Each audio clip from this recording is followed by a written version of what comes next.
Welcome to Facts TV News, where everything is true. Suspect held for policeman's murder 2 years ago. A man who was being sought in relation to the murder of a St. Catherine-based police officer was arrested during an operation in Hanover on January 4, 2023. The suspect is to be questioned about the death of Corporal Delwyn Jackson 2 years ago.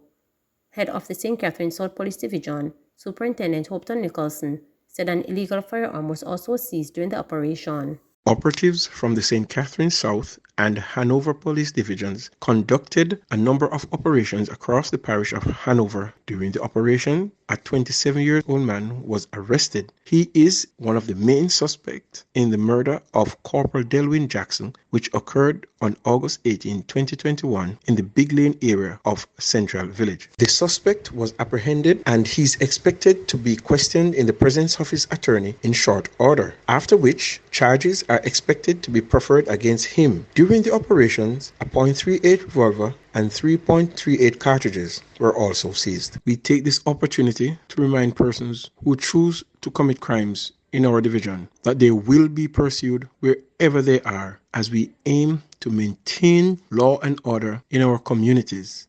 Hanover cops seized 2 illegal firearms, 3 arrested. 2 guns were seized and 3 people taken into custody by the police in Hanover on Wednesday. The seized firearm included a Ruger 9mm pistol along with 2 magazines containing 7 9mm cartridges and a .38 revolver and 3 rounds of ammunition. The weapons were found during 2 different raids by lawmen in the division. The first siege reportedly occurred about 10 a.m. at Salt Spring in Green Island, where a targeted operation was conducted by lawmen. 2 persons who were at the location were arrested pending further investigation. Later, about 3 p.m., another operation was carried out in a district known as Longwood, which is also in Green Island, where the other firearm was found after a search. 1 person was taken into custody in connection with the seizure. Taxi operator shot and injured in Knockerhead. A taxi operator was rushed to hospital after he was shot and injured at the Knockerhead Transport Park Thursday morning. The shooting incident happened about 10:30 a.m. The gunman escaped on foot. President of the Spanish Town Taxi Association, Aaron Mattis, said he was informed of the incident and was awaiting further information. He said he has learned that the taxi operator plies the Knockerhead to Helsher route. Ministry of Education says it's not behind free laptop ad posted online. The Ministry of Education and Youth is warning members of the public that it is not associated with an online advisory inviting persons to apply to get free laptops. Principals, teachers, and the general public are being warned to be wary of clicking on the link, Education Minister Favor Williams says. The offer claims that the scheme is open to all students who, for financial reasons, are not in a position to purchase a laptop of their own. It also claims that 960,000 students are to receive free laptops through the scheme. Indicom probes Dola's son's death. The Independent Commission of Investigations Indicom is probing the New Year's Day shooting death by security force of 21-year-old Noel Douglas, son of recording artist Angel Douglas. An investigation has been launched into the shooting. It is one of 2 fatal shootings on that day. We are awaiting an autopsy from the government pathologist, said an Indicom representative who requested not to be named. Angel Douglas, who is currently in the United States, says he remains optimistic that justice will prevail. I am hoping for the best. I don't really have any confidence in the system, but may remain optimistic, he told reporters on Wednesday. According to a report from the Police Corporate Communications Unit, Douglas was shot and killed by soldiers after he fired shots into the air in an alleged gun salute on Balcombe Drive in Olympic Gardens community in St. Andrew about 12:27 a.m. on January 1. A handgun with 12 rounds and 2 12-gauge cartridges were also seized during the incident. Angel Douglas, known for the hit single Fitness featuring Bounty Killer, said he was more concerned about the results of the impending autopsy. The authorities could take a long time to release the body for the funeral, and that means that the pain will stretch out longer. But I am more concerned with the autopsy.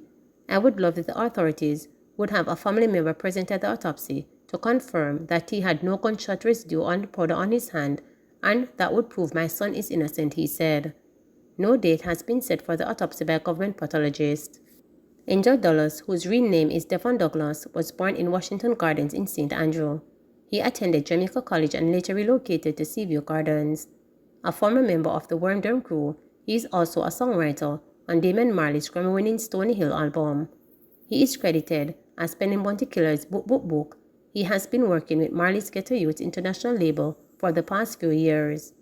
Launched in August 2010, Indicom is an independent, non-police agency with the power to investigate allegations of misconduct filed by members of the public against members of the Jamaica Constabulary Force and its auxiliaries. Opposition leader urges Jamaicans to treat each other with respect to prevent conflicts. Opposition leader Mark Golding has cited a culture of disrespect as one of the contributors to crime and violence in the country. Speaking on January 4, 2023, at the National Day of Prayer ceremony, Mr. Golding called on Jamaicans to be respectful of each other while also refraining from being disrespectful. Mr. Golding noted that many conflicts arise from a perceived lack of respect. He said if everyone accepts the basic principle that all deserve respect, there would be fewer incidents of violence in the country. Many domestic disputes and other interpersonal conflicts stem from a perceived lack of respect for one another. It is a major contributor to violence in our beloved country, as perceived disrespect evokes strong negative feelings, and our anger management skills as a people are inadequately developed to cope with it. Too many times we hear about somebody committing an egregious act of violence, even taking life because somebody dissed them.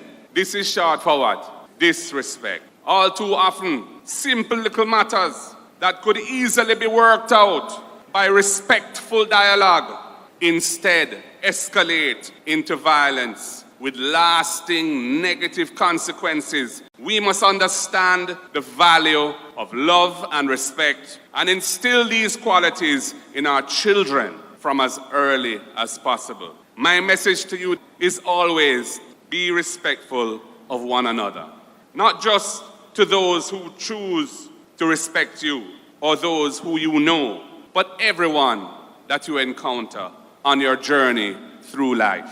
Let our dealings with each other always be based on an attitude of love, respect, and understanding one towards another. We all need to work collectively to re-establish respect for ourselves and for others as an important part of our Jamaican identity. We need to make ourselves known for that we are a respectful people. We respect others. We don't disrespect people. That is part of what we are as Jamaicans.